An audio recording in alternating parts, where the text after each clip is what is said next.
However expensive petrol will get, none of us will use some cheap oil to put in our car because it's not going to work. And worse than that, it'll damage the car.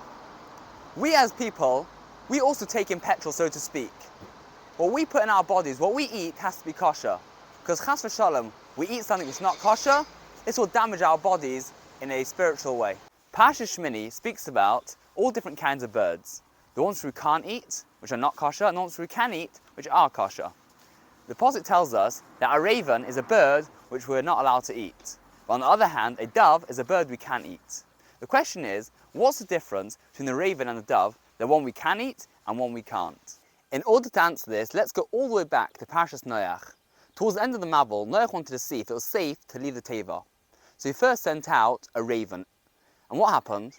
The raven flew around looking for a carcass, looking for something to eat. He was extremely selfish. Whilst everyone was waiting desperately to leave the Teva, all he could think about is, can I find some food for myself? Then Noach sent out a dove. And the dove looked around, it found an olive branch, and it brought it back to the Teva. Then the people in the Teva knew that it was time for them to leave. The dove was a considerate bird. It cared about the people in the Teva, and it did the job it was supposed to do.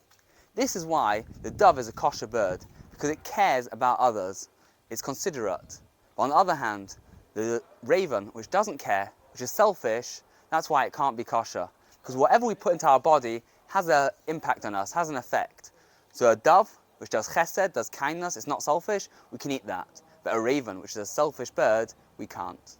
So let us all be so careful what we eat, because we don't want to get damaged in a spiritual way. You should all have a fantastic Shabbos.